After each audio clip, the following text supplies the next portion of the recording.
كان يوم عادي في القرية. فجأة الناس شافوا جثة راجل عايمة في الترعة. الصرخات عليت: الحقوا يا ناس، في واحد غرقان هنا.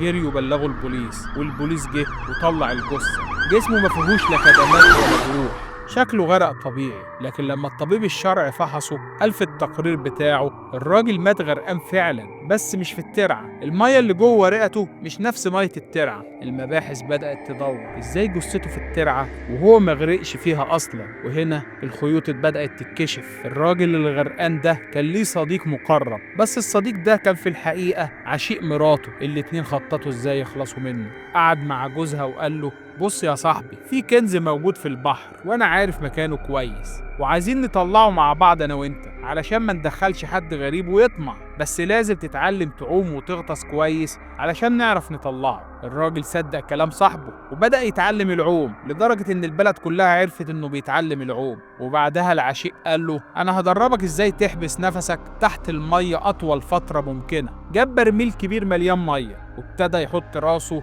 جوه المية ويطلعه لما يلاقي نفسه بيتخنق، والراجل بيشاور لصاحبه علشان يطلعه. كل يوم يزيد الوقت شوية، والراجل يفتكر انه كده بيتدرب علشان يعرف يغطس ويلاقي الكنز. لكن في اليوم الموعود العشيق غطس راس صاحبه في البرميل وفضل ماسكه تحت المية. ولما الراجل بدأ يتخنق وشاور لصاحبه بإيديه علشان يطلعه، لكن صاحبه فضل ماسك راس الراجل اللي بدأ يفلفص ويرفص، وصاحبه لسه ماسك راسه بإيده الاتنين لحد ما الروح خرجت والراجل مات غرقان. بعدها خدوه هو ومراته، حطوا الجثة في العربية ورموه في الترعة علشان الناس تفتكر انه حادث غرق طبيعي، بس غلطة صغيرة فضحتهم. المية اللي غرق فيها مش مية الترعة، وبكده اتحلت القضية، والزوجة الخاينة وعشيقها اتقبض عليهم بتهمة القتل.